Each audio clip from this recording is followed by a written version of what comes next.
Hello and welcome back to the Matrix Greenpill podcast. I'm your host, Hilmarie Hutchison, and today I'm joined by a truly inspiring guest whose journey is one of courage, reinvention, and hope. Sanjeev Kumar is the founder of Harley of London by Harley Street Healthcare Group, an award-winning entrepreneur, author, and visionary who is revolutionizing health, wellness, and lifestyle.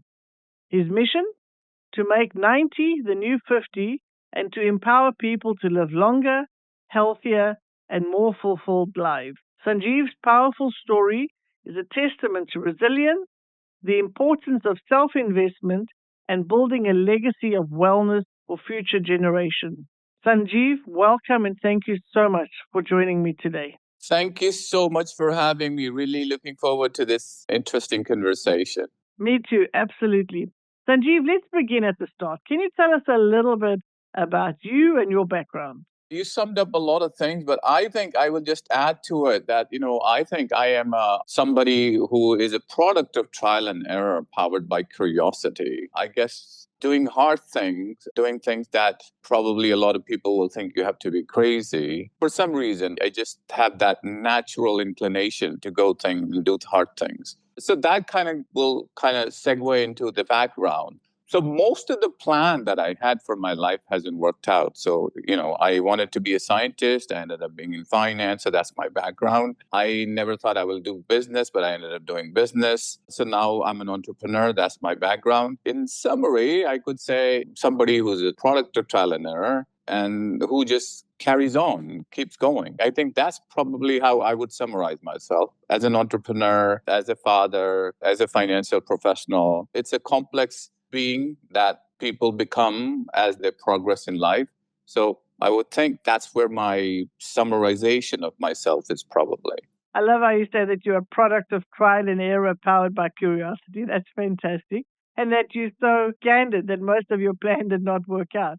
But certainly a lot of good things did work out. So let's talk a little bit about that. You made the bold decision to leave India at the age of 16. That was quite a big decision for someone so young. What were some of the biggest challenges that you faced as a young immigrant in the US and how did you overcome them? Well, that's a very, very loaded question. And that will, I'll have to just try to put a structure to my answer to make sure that people can understand it clearly. You and I, and probably everybody else, when we are teenagers, I think our understanding of risk is completely different to when you are of 30 or a 40-year-old. My life that I imagine living in a foreign country, not under the protection or the love of my family, the parent, the extended family, etc., the community, etc. I had no ability to imagine what life could be if I moved thousands of miles away in a new country where the culture is completely different. I look also different, and I speak a couple of other languages. So,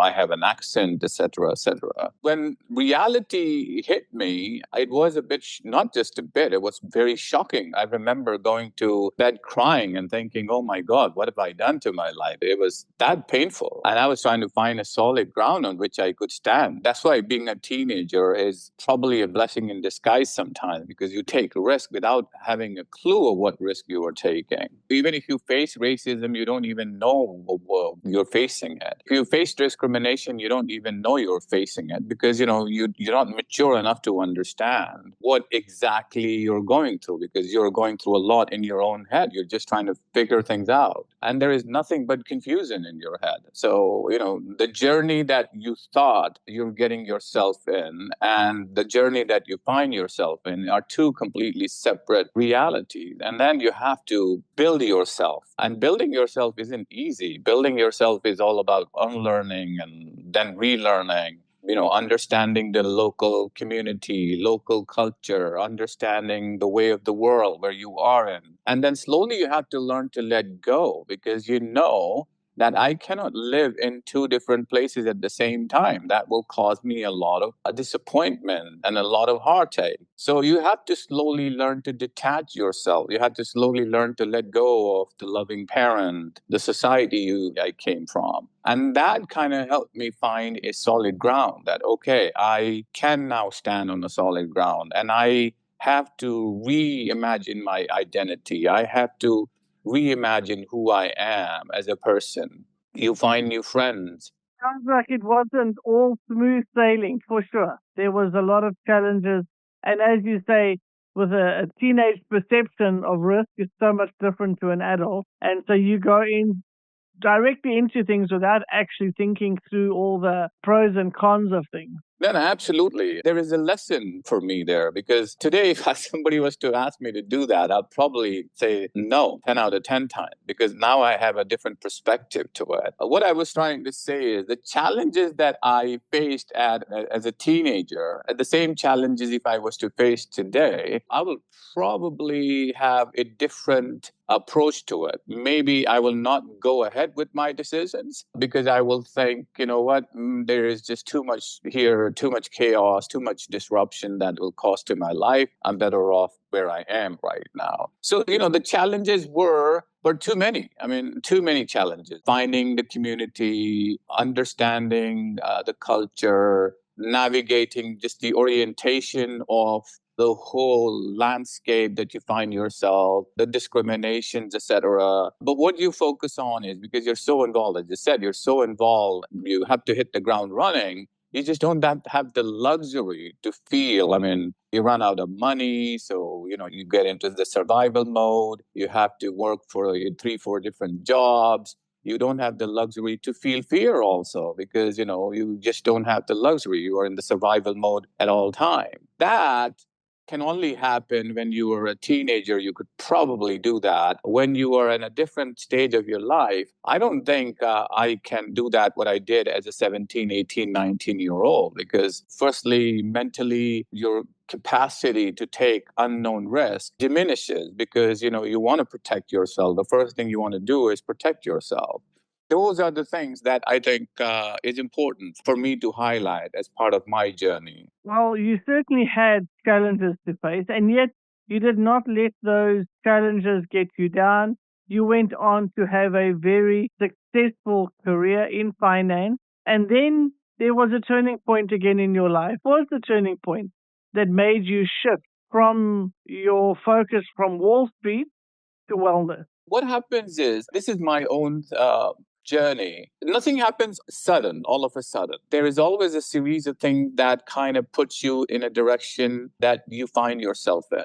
There were a lot of things that I wasn't happy about in Wall Street. I mean, because, yes, you make a ton of money and you do good for yourself, and all that is fantastic. But yeah, you were doing things which you could say morally, there is a question mark over it. So, you kind of glide over it. You say, it pays me, the job pays me, all of that. But a series of things kind of put you in a direction where you sort of realize that, is this something that I want to do? There were a couple of incidents where you understand that, okay, this is just too much about money. This is just too much about exploitation. This is too much about greed. And, people get lost in it. People are burnt out. There is a human cost to it as well. People are working irregular hours. When I say irregular, I mean, hours that are unhuman hours, working for 16, 17, 18 hours, going without sleep, trying to close a transaction. And, when you're starting out, it's even harder to when you become a senior guy. You kind of deal with it because this is important. This is what my career is going to be. This is what I want to do. It pays me very, very well. And then you like the power, if I can use, for the lack of a better word, that Wall Street brings you. But there are other things that kind of chips away. And then you decide, what, I want to do things where I feel happier. I want to do things where I am creating more value. There has to be a lot more to life than just making money. And that's when you realize that, what is my biggest achievement? My biggest achievement, I would like to think that, okay, at that time was closing this deal, closing that deal, doing fancy fancy, complex financing. But then you realize my biggest thing is also my friends. And I think the biggest trigger was when the 9/11 thing happened, and I lost a couple of my very, very close friends. And that kind of put me in a direction where I thought, you know what, if you don't have people, if not for people,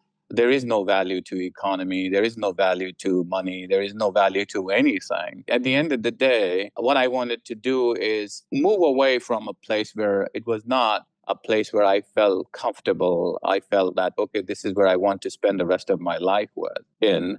I wanted to focus more on what is there something else that I could do? And I've always been driven by people, relationship, and I always say my biggest achievement has been people. And then I realized that by losing people, the other trigger, that's why I was saying there is a series of things that happens that puts you in a place where you find yourself. So sometimes I think maybe life chose the path for me and I didn't choose a path for myself. So sometimes there is dichotomy inside of my own mind. And after losing both my parents and my elder sister, I realized that, look, it's the most important thing. The most important thing in my life, or in anybody's life perhaps, is not the fancy house, the fancy cars and the wealth and all that. It's people. And for people, the most important thing is their physiology, their bodies. And most of us don't look after ourselves because we are chasing the career. We are always running after something. And it's not a cliche, it's real experience. And then you realize that, you know what, I want to be able to take care of people. And I want to be able to take care of people by making sure we help people. I help people invest in themselves, because the investment in themselves is the biggest investment anybody can make. And that's why the Harley of London came about. This is where I think my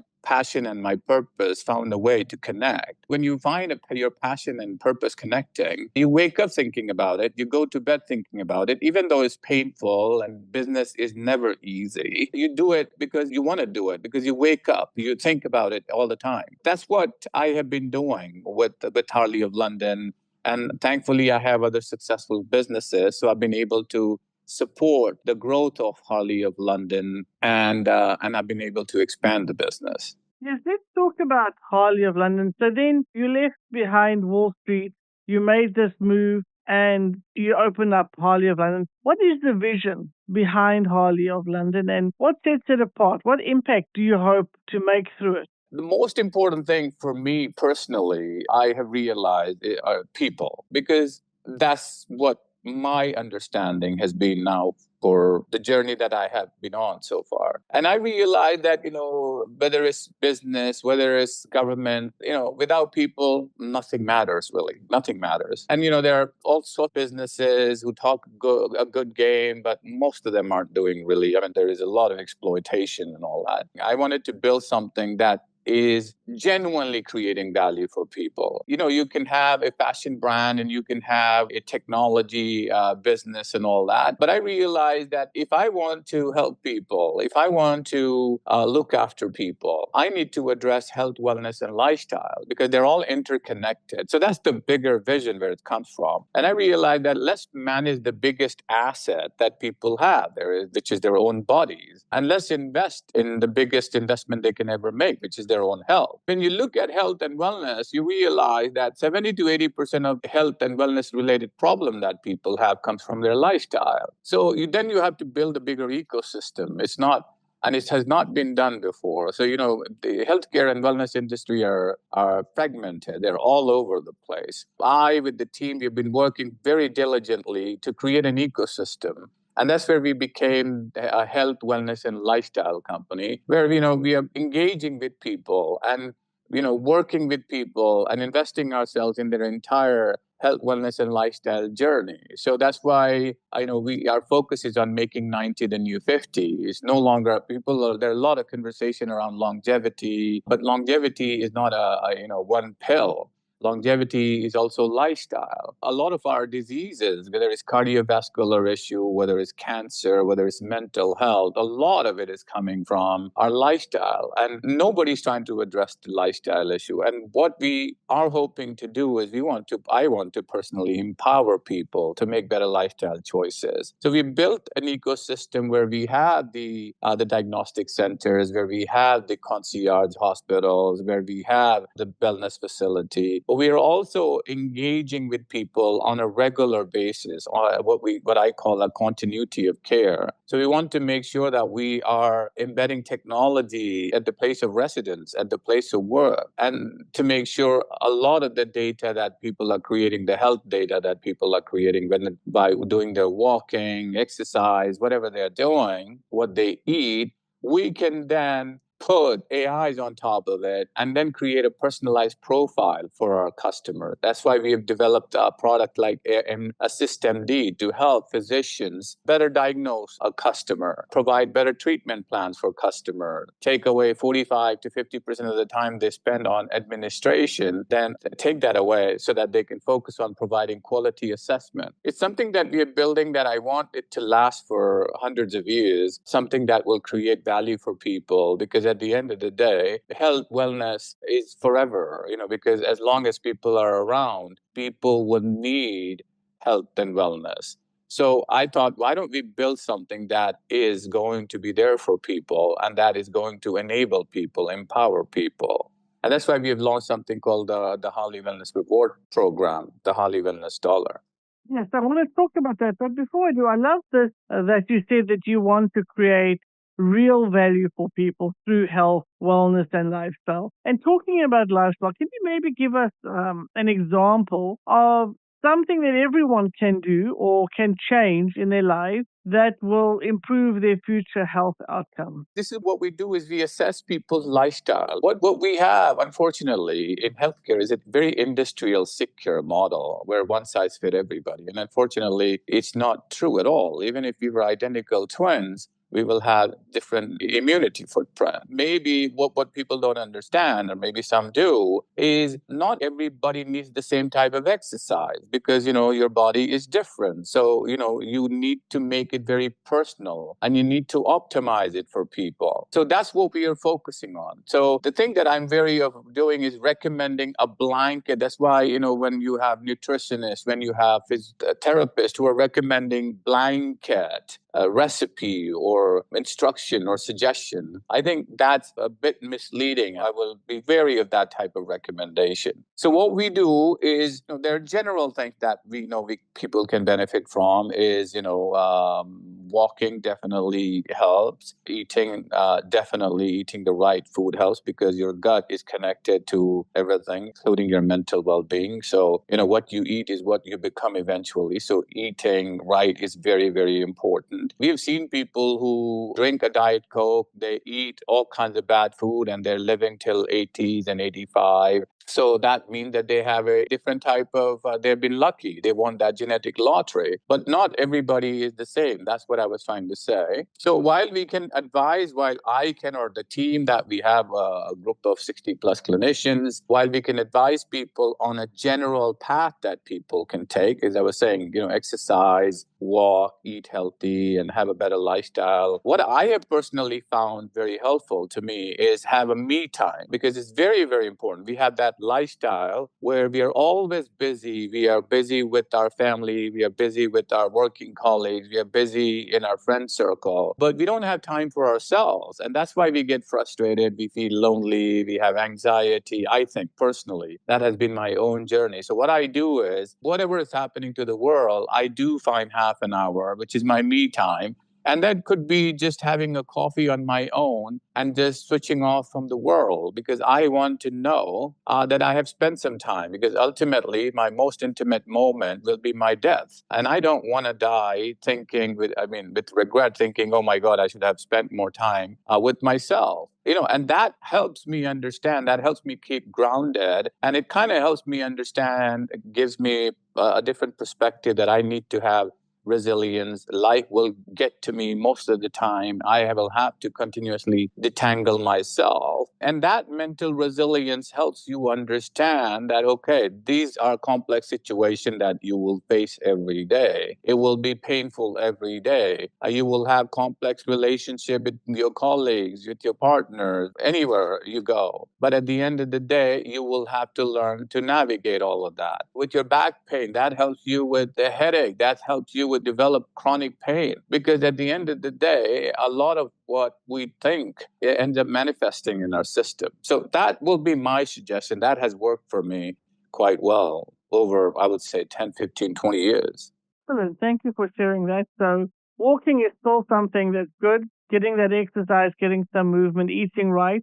And I love that you said we need to take our time for ourselves because we can get so busy taking care of others or work that we forget that we need to take out some time for ourselves. You mentioned earlier about the Harley Wellness Dollar on blockchain. Can you talk to us a little bit about that? It's a very innovative step. How does it work and what problem does it solve? This came about when a friend of mine told me that, he would love to go to gym if somebody paid him to do it. And I thought, this is an interesting problem to solve. And I realized that, a lot of us would like to be incentivized to be healthy, to make better lifestyle choices. So that is the background story to it. So it started out as a rewards program. So, when you eat healthy, when you're going to any of our delivery partners, so you can earn it by being a member because we have Harley Health and Wellness and Lifestyle as a service, so Harley Priority Pass, or being a member of Harley Club, or we have delivery partners, medical spa, hotels, cafes, airline partners. We're expanding the network, the ecosystem. So people can earn the Harley Wellness Dollar also by living healthy lifestyles. If somebody went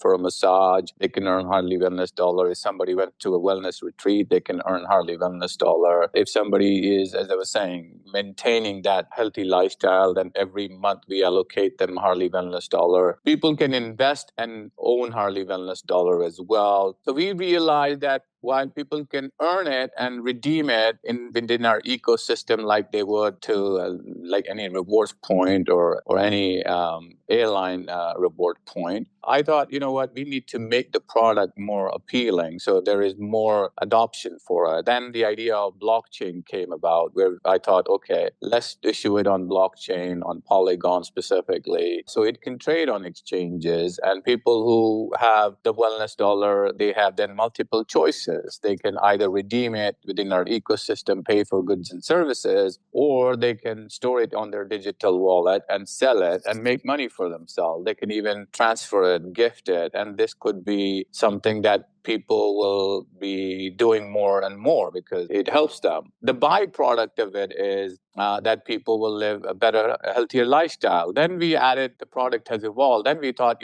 why don't we encourage people and encourage the insurance provider to adopt Harley Wellness Dollar? Today, the life insurance and health insurance business is still working on the archaic model. They don't use the data that much. So we thought, we will plug the Harley Wellness Dollar ecosystem to the insurance ecosystem, where the insurance providers will be able to look at an individual score in terms of how much Harley Wellness Dollar they have. And the higher the Harley Wellness Dollar, it means the better their health, wellness, and lifestyle. Therefore, they'll be able to demand a cheaper personalized premium on their health and life insurance. So that element is also very, very popular now. And now we are working with a central bank in the Gulf to get a regulation on for a Harley Wellness Dollar as a fintech product that allows us to be able to do transaction, to be able to make payments. So you have currency volatility in, let's say, in South Africa, in Nigeria, in Kenya, in India, and all these emerging economies. They're all very dollar dependent, and a lot of the time, out of nowhere, they get punished because of the currency volatility, and it's not fair. Also, I thought,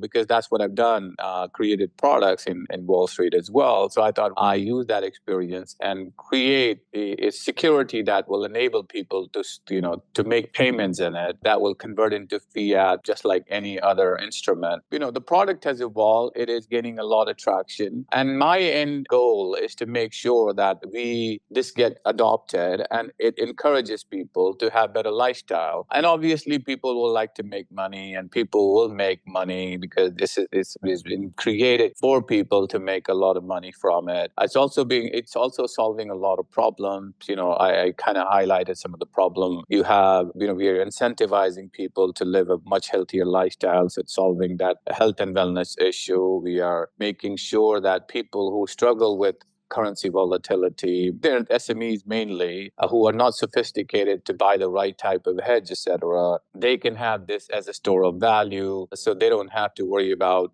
dollar volatility or euro or pound volatility. And their customers who are coming in from, let's say, Joburg or Kenya or Delhi, they know they have their Harley Wellness Dollar, so they can pay in Dubai, they can pay for a massage, they can pay a hotel in Harley Wellness Dollar. So that kind of solves a big problem. And the other problem that we are solving is in the health, wellness, and life insurance sector, because, currently the model is, you get asked a lot of questions, you do blood work here and there. It's kind of quasi-scientific approach, but we are bringing, revolutionizing, transforming that by bringing the Harley Wellness Dollar, because it works pretty much like a credit score in the world of finance. When you're trying to get a mortgage or a car finance, the banks or the lenders will look at your credit score and then make either refuse or provide you a lending or a product immediately. The same scenario here, that just because of your age group and just because you're smoking or not smoking, your premium should not go up. We want to make sure that this is more scientific. So we are solving a number of problems through Harley Wellness Dollar. And I'm hoping, we're getting more and more adoption, and I'm hoping that over 10, 15 years, this will become very, very popular tool for people. Wow, you're doing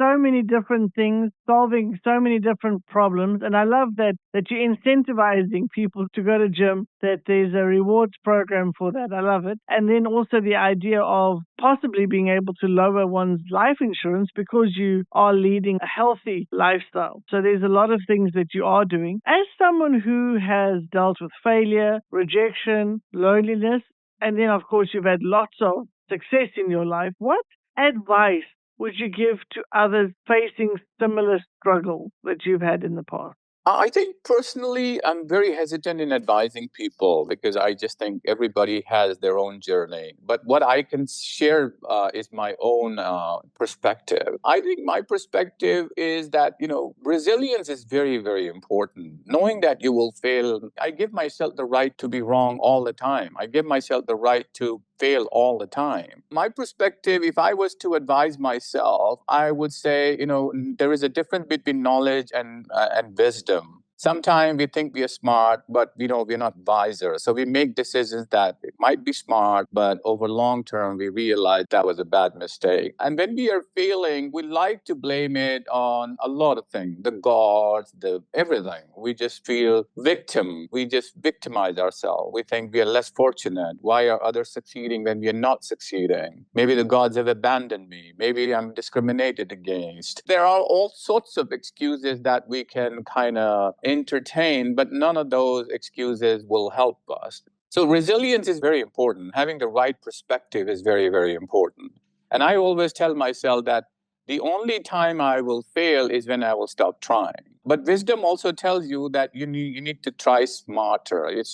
People say try harder, but you have to try harder. You have to try smarter. And there is never a guarantee that you will succeed. But I always give myself the example that even if I fail 100% of the time, I can write a book about failure and how, 100 different ways you can fail. And most likely it will become a bestseller because nobody has written a book about failure only. That's why I say, success is overhyped most of the time because that's what society buys into. The scar is the failure. I am made up of my failure. I am not made up of my success, but I am made up of my failure. That's what is important to understand, that you will be built by your failure, not by your success. It's important to have that perspective, that it is not about seeking the validation from an outside source, but about believing that, okay, am I making the right decisions? Am I being wiser? Am I learning from it? Am I making better decisions than I was making before? And you have to be ready to go to the grind. It may take 1 year, it may take 3, it may take 4, it may take 5. And, the 6th year, you will see that it is working tremendously well. And sometimes this is what we are missing. We end up giving up because the financial pressure, because of the society pressure, because of family, because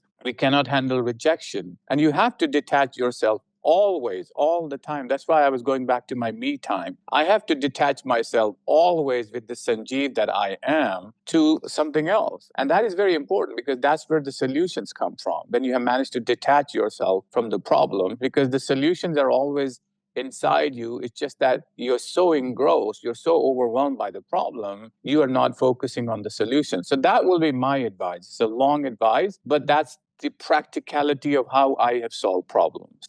No, I think it's excellent advice. Resilience. Don't stop trying. Don't give up. And sometimes the success will take a longer time to achieve. So don't expect success in a very short time necessarily. It might take years, but don't give up. And as you say, when you do fail, try again. Try something else. I love what you said. Even if you failed 100% of the time, then you write a book about it. I love that. Now we've come to the segment of our show where I will ask you some rapid fire questions, our version of a game show. Are you ready? That makes me nervous, but yeah, let me try. What is one wellness habit you never skip? Walking. Okay, lovely. What is your go-to book for mindset or health inspiration? Life. You've lived in many different huge cities. Which is your favorite city? Wow, that's a good question. I have a bias for London because of the people. I mean, because I have friends, family here. I would say for now, London for sure. Do you have one quote or mantra that keeps you going or that you live by? Yeah, and that's related to success. There are two things that I can say here, if you allow me to. I say, loving somebody is never the problem, but loving your own version of that person is generally the problem. And the second thing that is very important that I think we should understand that people will only buy the stories of your failure when they're convinced that eventually you did succeed. And that's what people are after. So you can sell all the failure story, but,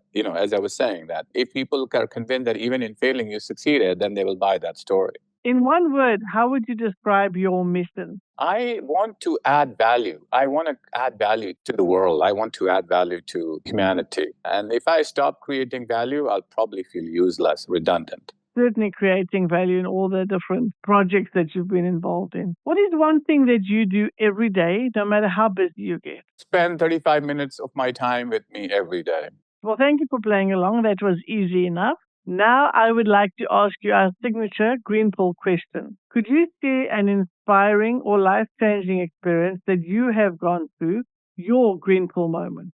Yeah, I mean, there were two moments. One is when I left the country, when I left India as a 16-year-old. As I was saying, if not for that moment, I would not be the person I am today. I don't want to go into the whole story that I've narrated already, but that is definitely, and I thank myself every day that I made that decision, even though it was so painful to do it. So that has changed me, and that has made me the person I am. And the second moment was when I became a dad. That was another life-changing moment when you have to prioritize that human being become the center of your solar system and everything you do revolves around that human being. So these two moments are definitely life-changing and it helps you become different person as well. And when you see that human being grow up and then they become a teenager and 18 and they leave your house, that is another life-changing moment because you have to learn to let go. Somebody is like cutting a heart out and letting the heart go and saying, you know what, I know I'll survive, but it's overwhelming. But you have to wish that heart well. And again, it's a life-changing moment because it's very, very hard to let go sometimes. You can read in a book and you can have all kinds of motivational speaking, but it's painful. It's very, very painful. And then it kind of starts shaping you into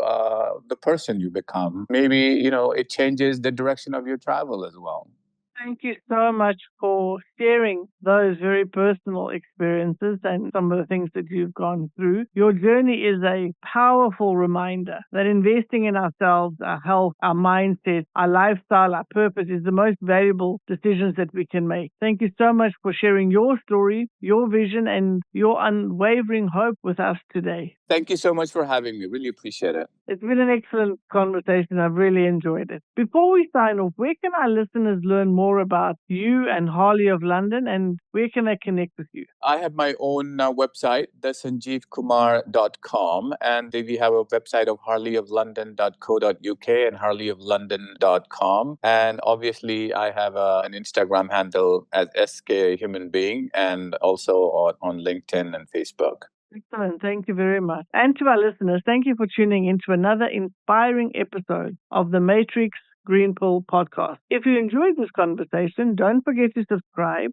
Please leave us a 5-star review and join us next week for more stories of resilience, purpose, and transformation. Until next time, stay hopeful, stay healthy, and keep evolving. If you enjoy our conversations, please like and subscribe. See you next Wednesday.